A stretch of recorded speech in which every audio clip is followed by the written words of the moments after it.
తాకట్లో ఉన్న బంగారాన్ని విడిపించి ఆ రోజున మార్కెట్ ధర కట్టి మిగిలిన డబ్బును మీకు అందిస్తుంది కొమ్మూరి గోల్డ్. అసలు అన్నయ్యకి అనారోగ్యంగా ఉన్నట్టు ఎప్పుడూ అనిపించలేదు. ఇంతకు ముందు ఎప్పుడైనా గుండెపోటు వచ్చిందా ఏంటి? ఆయనకి తలనొప్పి కూడా తెలియదు, జ్వరం వచ్చినట్టు చూడలేదు. మరంత ఆరోగ్యంగా ఉన్నాయన ఎలా పోయారు? అంతా నా కర్మ. ఈ మహా తల్లి పట్టుదలకు పోయి మొగుండు వదిలేసి వచ్చింది. కూతుర్ని చూడగానే ఆయనకి పట్టుదల వచ్చింది. అంతా చేయి జారిపోయిన తర్వాత ఇదంతా తన వల్లే జరిగిందని ఆయనలో ఆయన బాధపడి కుమిలిపోయారు. ఉన్న పసుపు కుంకాలు వదులుకుని ఇది వచ్చింది, వచ్చి నా పసుపు కుంకాలు చెరిపోయింది.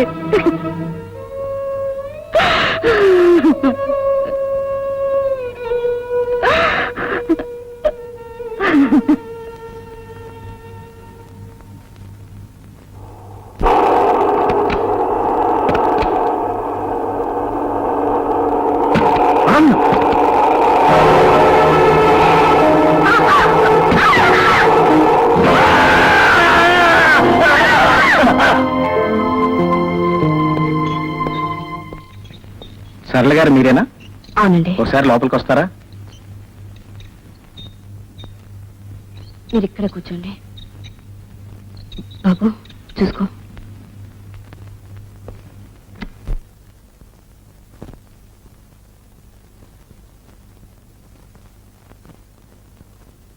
ఏమండి ఇప్పుడు ఎలా ఉంది?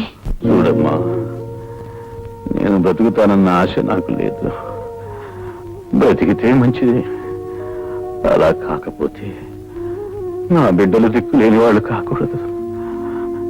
వాళ్ళని నువ్వే చూసుకోవాలి. చూసుకుంటావా? ఈరోజు ఈ సహాయం కోసమే మన రెండు కుటుంబాల మధ్య బంధం ఏర్పడిందేమో.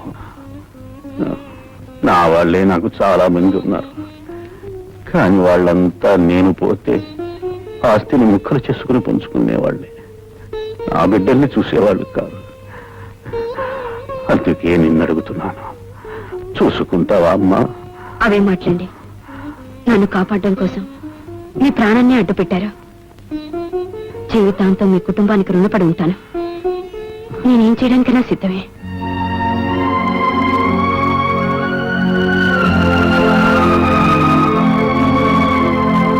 లాయర్ గారు, నా ఆస్తి మొత్తం ఆమె రక్షణలో నా బిడ్డలకి దక్కేలా రాయండి. అది చట్ట ప్రకారం సాధ్యం కాదు. మీ తర్వాత మీ ఆస్తి మీ భార్యకే దక్కుతుంది, కానీ మీకు భార్య లేదు. ఇప్పుడు ఎలాగా? చూడమ్మా, ఆయన ఆస్తి అంతా నీ పేర రాయమంటున్నారు. నీ సంరక్షణలో పిల్లలకు దక్కేలా రాయమంటున్నారు. అలా చేయడానికి చట్టబద్ధమైన కొన్ని నిబంధనలున్నాయి. రేపు ఆయన తర్వాత ఆయన దాయాదులు నువ్వెవరైనా అడగవచ్చు. అందుకు నువ్వేం సమాధానం చెప్తావు? అప్పుడు వాళ్ళు ఆస్తిని కాజేసే ప్రమాదం ఉంది. అందుకే నువ్వు ఆ పిల్లలకి తల్లివి కావాలమ్మా. పిల్లలకు తల్లి అంటే చట్టబద్ధంగా నువ్వు ఆయనకు భార్యవు కావాలి. అప్పుడే పిల్లలకు నిజమైన సంరక్షణలు కాగలవు. ఆలోచించద్దు. నువ్వు ఆలోచించేలోగా ఏ క్షణంలో అయినా ఆయన ప్రమాదం జరగవచ్చు. అప్పుడు పిల్లలు దిక్కులేని వాళ్ళైపోతారమ్మా.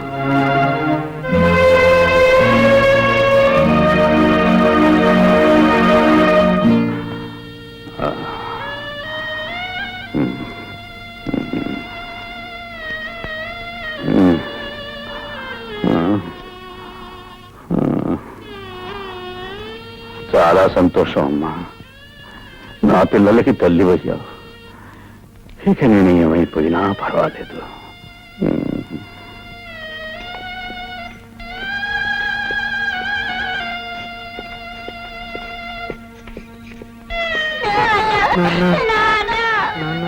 బాబు ఊరుకోండి బాబు.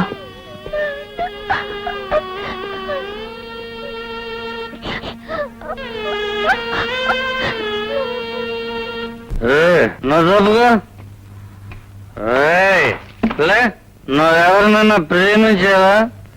పెళ్లి చేసుకున్నావా? ప్రేమించినా పెళ్లి చేసుకున్నా మీ ఆడేళ్ళని పీకి పిసికి పారేస్తుంది జాగ్రత్త. నల్లే లేదా? నువ్వు ప్రేమించావా? పెళ్లి చేసుకున్నావా? ప్రేమించిన పెళ్లి చేసుకున్న మీ ఆడవాళ్ళందరినీ నిలబెట్టి నరకి పిలిచేస్తాను. జాగ్రత్త. మిస్టర్ భరత్, ఆ? నీ పరిస్థితి ఏం బాగుంటం లేదు. నిన్ను సస్పెండ్ చేస్తున్నా.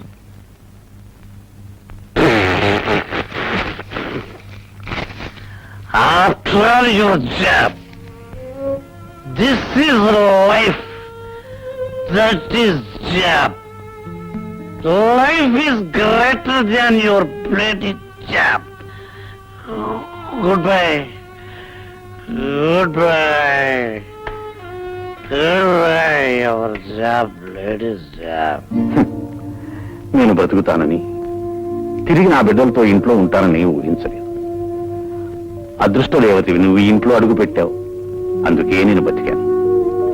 భగవంతుడు నాకు కాళ్ళు లేకుండా చేస్తే చేశాడు గాని, నా బిడ్డల్ని కళ్ళల్లో పెట్టుకుని చూసుకుని ఒక దేవతని వాళ్ళకి తల్లిగా ప్రసాదించాడు. అదే నా ఆనందం. ఆ ఆనందమే నాకు చాలు.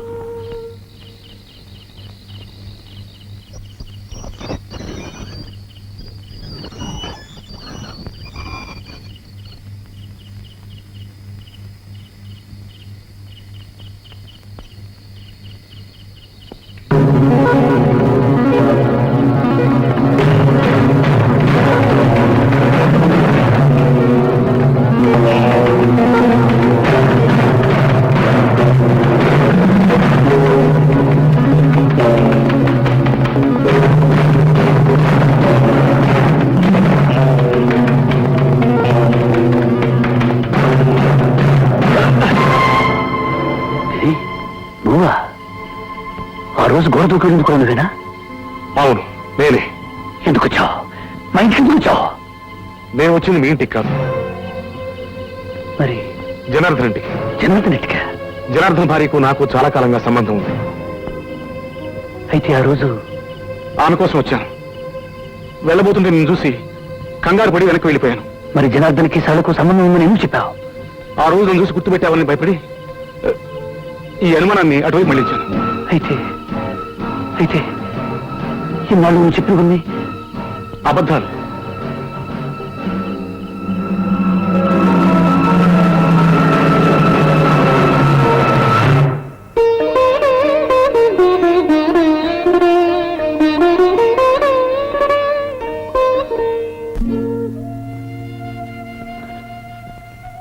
సారీ. తొందరపడ్డాను. ఎలా తెలుసుకోగలిగావు? మా ఆఫీసులో పనిచేసే గిరి అతను చెప్పాడు. గిరి మీకు తెలుసా? ఈ కాంపౌండ్ ఎందుకు వస్తున్నాడో మీకు తెలుసా? భరత్, ఇదేమిటి? గుప్పిట. ఇందులో ఏముంది? తెలీదు. ఇప్పుడు ఏమీ లేదు. అదే నీకు నాకు ఉన్న తేడా. తెలిసి కూడా సహించారా? వదిలేయాలి, లేదా చంపేయాలి, లేదా చావాలి. ఫలితం అల్లరిపాలు.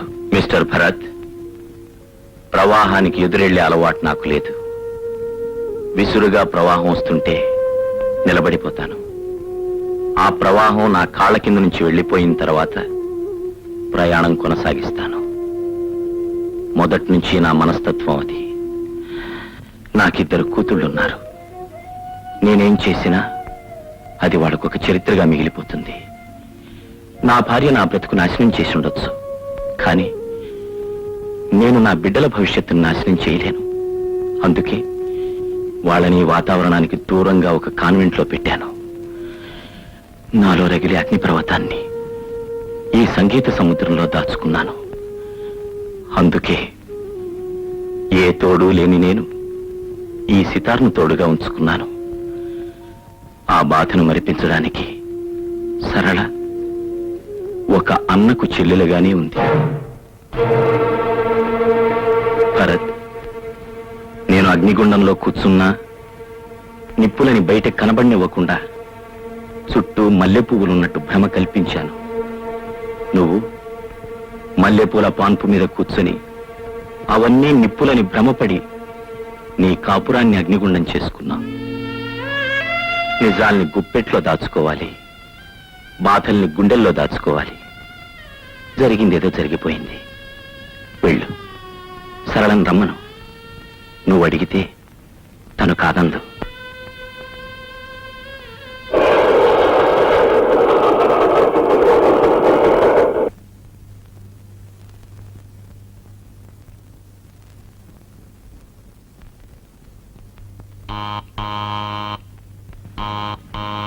ఎవరు? ఎవరండి? సరళ ఇంతకు ముందున్న వాళ్ళు ఎవరు లేరండి ఇప్పుడు. లేదా? ఏమయ్యారు? ఆయన చచ్చిపోయారు. ఆ తర్వాత కొన్నాళ్ళకి ఆయన భార్య కూడా చనిపోయింది.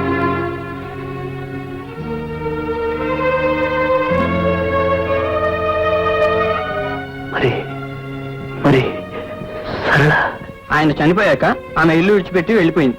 ఆ తర్వాత వేరే ఎవరినో పెళ్లి చేసుకున్నాడు.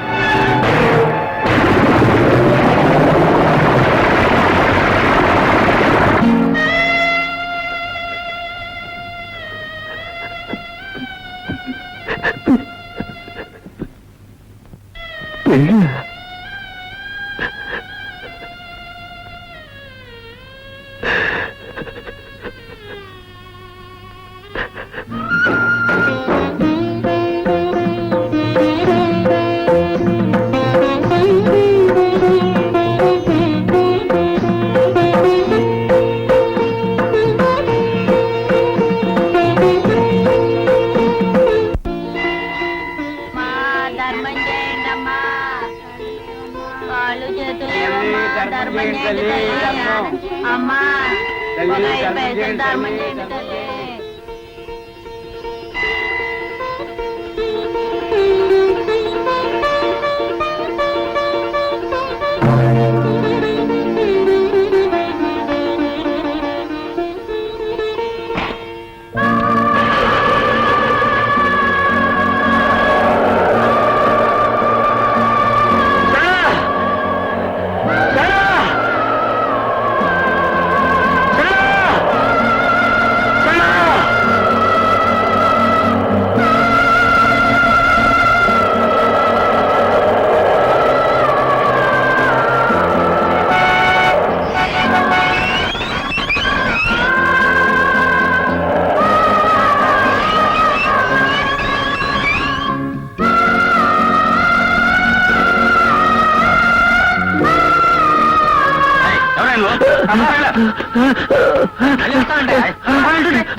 అరే ఏమిటా అది? అతను లోపల చూడండి, వెళ్ళి డాక్టర్ని చూడండి.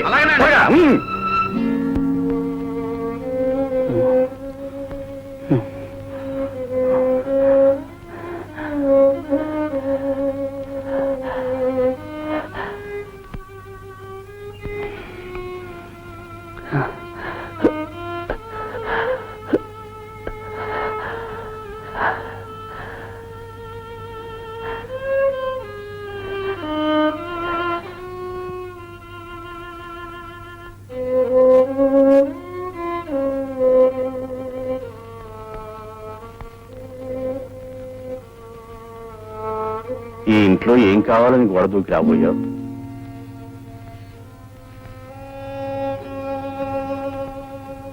నువ్వు దొంగ అని నేను అనను. ఎందుకంటే దొంగతనం చేసేవాడు మనుషులుండగా గోడ దూకడు. మరి ఇంకేం కావాలని గోడ దూకి వచ్చావు? ఓ దేవతను పోగొట్టుకున్నాను. ఆ దేవత కోసం గుళ్ళన్నీ తిరుగుతున్నాను. ఓ గుడిలో కనిపించింది. గుర్తించేలోగా మాయమైపోయింది. ఎటు పోయిందో అని వెతుక్కుంటూ నాన్న నాన్న నాన్న నాన్న అమ్మ నన్ను స్కూల్కి వెళ్ళమంటుంది నన్ను వెళ్ళమంటుంది నాన్న అమ్మ వీళ్ళని స్కూల్కి వెళ్ళమంటే పారిపోయి వచ్చేసారు. ఏయ్ నాన్నగారితో ఏం చెప్తున్నారు రండిటో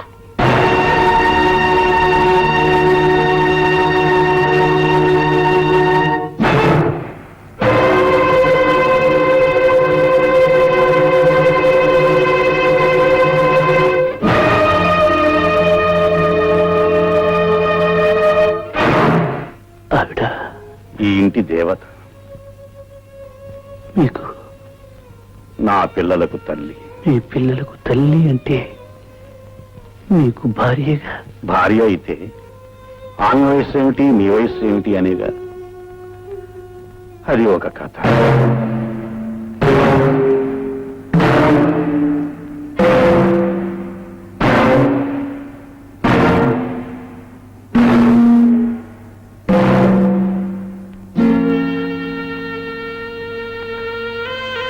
మీరు ప్రాణాలకు తెగించి ఆమెకు ప్రాణదానం చేసి ఆమెను దేవతగా చేసి గుళ్ళో ప్రతిష్ఠించారు. కానీ నేను నన్నే దేవుడిగా నా దేవత ఆరాధిస్తే నేను ఆమెను అవమానించి గుడి నుంచి వెలేశాను. నేను మనిషినంటారా? మనిషి రాక్షసుడై తప్పు చేస్తాడు, తప్పు తెలుసుకుని దేవుడు అవుతాడు. ఇంతకీ ఎక్కడా దేవత? ఎక్కడో ఎందుకుంటుంది? పవిత్ర దేవాలయంలో ఉంటుంది. ఏ దేవాలయంలో ఉన్నా తన భక్తులకి అందుబాటులోనే ఉంటుంది. ఉంటుంది. దేవత భక్తుడికి ఎదురుగానే ఉంటుంది. కానీ ప్రయోజనం? భక్తుడు తన ఆవేదనంతా దేవత ముందు చెప్పుకుంటాడు. కానీ ఆ దేవత అనుగ్రహించిందో లేదో భక్తుడికి చెప్పదుగా. చెప్పకపోవచ్చు, కానీ మనలా మాట్లాడితే ఆమె దేవత ఎలా అవుతుంది? దేవత తన భక్తుల్ని ఎప్పుడు కనికరించాలో అప్పుడే కనికరిస్తుంది. నువ్వు అనవసరమైన ఆలోచనలు పెట్టుకుని మనసు పాడు చేసుకో. నీ దేవత దొరికే వరకు ఇక్కడే ఉండు, విశ్రాంతి తీసుకో.